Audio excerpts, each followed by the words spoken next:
এটা কার money bag? ওই যে একজন বসে আছে, ব্যাগটা কি ওনার নাকি? ওনারই হবে, আমি জিজ্ঞেস করি।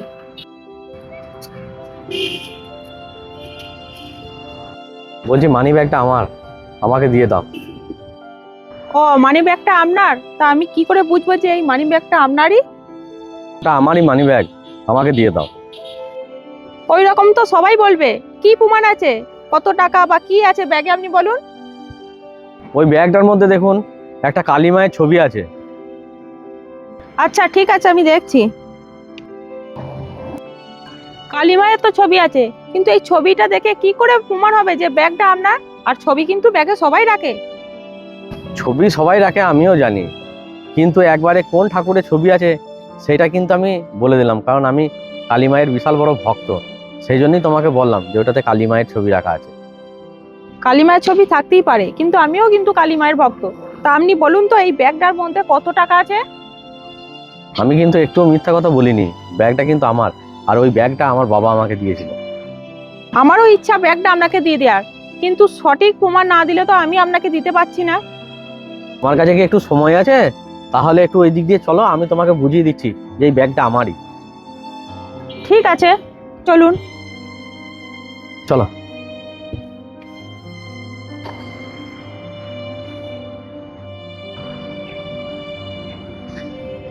দেখো ওই মানি ব্যাগটা কিন্তু আমারই ব্যাগ।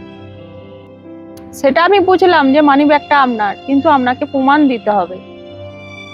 আজ থেকে বহু বছর আগেকার এই কথাটা। এই মানি ব্যাগটা তখন আমার বাবা আমাকে গিফট করেছিল। তখন এই মানি ব্যাগে এই কালী মায়ের মূর্তিটা, যে ছবিটা আছে, এই ছবি সমেত এই ব্যাগটা আমার বাবা আমাকে গিফট করেছিল। আচ্ছা। তখন আমার মনে হয়েছিল যে ঠাকুরের থেকে সব থেকে বড় আমার বাবা মাই আমার কাছে। তখন আমি মানি ব্যাগটায় আমার বাবা মায়ের ছবি রাখি। তখন আমার বাবা মায়ের ছবি আমি মানি ব্যাগে রাখতে লাগলাম। তারপরে একটা সময়, আমি তখন ইয়ং, মানে আমার তখন নিজের ওপর নিজের একটা বিরাট আস্থা যে আমি খুব সুন্দর। তখন বাবা মায়ের ছবির জায়গায় আমার ছবিটা আমি মানি ব্যাগে রাখতে লাগলাম। আমার নিজের ওপর আমার নিজের বিরাট অহংকার, তাই আমার ছবিটা আমি মানি ব্যাগে রাখলাম। তারপরে একটা সময় আসলো, এই জীবনে একটা মেয়েকে আমার খুব পছন্দ হলো, তাকে ভালোবাসলাম এবং সে আমার কাছে সব কিছু। তখন তার ছবিটা আমি মানি ব্যাগে রাখলাম। তখন আমাদের বিয়ে থাওয়া হয়ে গেল, আমরা সংসারী হলাম এবং আমাদের কোল আলো করে দুজন সন্তান আসলো। তখন আমার জীবনে আমাদের সন্তানই সর্বশ্রেষ্ঠ আমাদের মনে হলো। তাই মনে হলো যে যেহেতু আমার ছেলে আমার কাছে সেরা, তাই মানিব্যাগে তখন থেকে আমার দুই সন্তানের ছবি আমি রাখতে লাগলাম। সবই তো বুঝলাম, এত না হেজি আপনি আসল কথাই আসুন যে মানি ব্যাগে কত টাকা আছে, তাহলেই তো প্রমাণ হয়ে যাবে যে ব্যাগটা কার। হ্যাঁ, সেই আসল কথাতেই আমি আসছি। এরপর আমার ছেলে সন্তানরা সব বড় হয়ে গেল, বড় হয়ে গিয়ে সব বড় বড় চাকরি করতে লাগলো। তারা সবাই নিজেরা নিজের মতন হয়ে গেল। আমাদের বার্ধক্য আসলো জীবনে, কর্মহীন হলাম আমরা। তখন ছেলেরা সিদ্ধান্ত নিল যে বড় ছেলের কাছে আমি থাকবো আর ছোট ছেলের কাছে ওর মা থাকবে। দুজনাকে একত্রে রেখে ওরা খেতে দিতে পারবে না।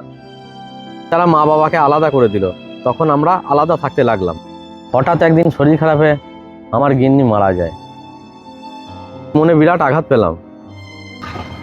তো খুব খারাপ লাগতো, ছেলেদের প্রতি আমার প্রচণ্ড রাগ হতো।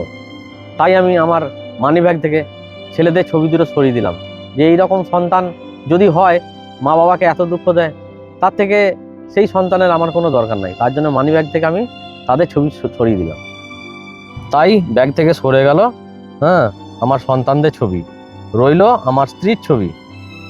কিন্তু মানিব্যাগে যখনই আমার স্ত্রীর মুখটা দেখতাম আমি ছবিতে, আমার মনে মনে খুব কষ্ট হতো, খুব দুঃখ হতো। তাই আমি আমার ব্যাগ থেকে আমার স্ত্রীর ছবিটা সরিয়ে দিলাম, যাতে আমার না কষ্ট লাগে। রয়ে গেল আমার ইয়ং বেলাকার ছবি। সময় আমার নিজের রূপ চেহারা নিয়ে আমার এত অহংকার ছিল, আর এখন এই বৃদ্ধ বয়সে এসে ওই ছবিটা দেখলে আমার মনে মনে হয় তখন কতটাই না পাগল ছিলাম আমি, যে নিজের ছবি মানি ব্যাগে ভরে রেখে দিই। তাই ব্যাগ থেকে আমি আমার ছবিটা সরিয়ে দিলাম। রয়ে গেল আমার বাবা মায়ের স্মৃতি। তো ব্যাগটা খুলে যখনই বাবা মায়ের মুখটা আমি দেখতাম, তখন আমার নিজের প্রতি নিজের প্রচণ্ড ছোট মনে হতো আর নিজেকে খুব খারাপ লাগতো। কারণ আমিও যখন চলে এসেছিলাম কলেজে পড়াশোনা করার জন্য, তখন বাবা মা আমাকে কিন্তু এই ব্যাগটা দিয়ে পাঠিয়েছিল। তা আমি এসে যখন আমি নিজের লাইফে স্ট্যান্ড করি, আমিও কিন্তু আমার বাবা মায়ের সঙ্গে খুব ভালো ব্যবহার করি নাই। তাদেরকে গ্রামে রেখে দিয়েছি, তাদের কোনোদিন খোঁজ খবর নিই নাই কি হলো না হলো। হ্যাঁ, আমি ভালো আছি, বাবা মা ভালো আছে না খারাপ আছে, কেউ কারোর খোঁজ খবর আমাদের বন্ধ হয়ে গেছিলো। তা বাবারকে আমি খুব ভালোবাসতাম, কিন্তু নিজের ভুলের জন্য আমি নিজের ছেলে বউ এইসব দেখতে গিয়ে বাবা মাকে ভুলে যাই। বাবা মায়ের সঙ্গে ভালো কারবার আমি কিন্তু করি নাই, ভালো ব্যবহার আমি করি নাই। সেই জন্য বাবা মাকে কোনো সময় বলতেও পারি নাই যে বাবা আমার ভুল হয়েছে, তুমি আমাকে ক্ষমা করে দাও। এই কথাটাও কিন্তু আমি বাবা মাকে বলতে পারলাম না। বাবা মা আমার জীবনে নেই, সেই দিকে আমার খুব খারাপ লাগতো। তাই বাবা মায়ের ছবিটাও আমি আমার মানিব্যাগ থেকে সরিয়ে দিলাম। থেকে গেল আমার কালিমা। শেষ বয়সে এসে আমার একটাই অভিজ্ঞতা হলো সব থেকে বড়, তোমার জীবনে যত যাই থাকুক, যত যাই আসুক, আর যাই হোক, শেষে কিন্তু এই ভগবানই তোমার সাথ দেবে, ওই তোমার শেষের সঙ্গী হবে। তাছাড়া তুমি কাউকে পাবে না তোমার সঙ্গে। কথাটা কিন্তু আপনি মন্দ বলেননি, কথাটা আপনি ঠিকই বলেছেন। আর রইলো আমার মানি ব্যাগের কথা। তো ওই মানি ব্যাগটা আপনি না, আর রইলো আমার মানি ব্যাগের কথা। তো ওই মানি ব্যাগটার ভিতরে দেখুন একটা 500 টাকার নোট আছে। চাইলে আপনি টাকাটা রেখে দিতে পারেন, কিন্তু মানি ব্যাগটা আমার বাবা মায়ের দেওয়ার স্মৃতি, ওইটাই আমি আগড়ে আছি। ওইটা আমাকে দিয়ে দিন, পয়সাটা আপনি রেখে দিন চাইলে।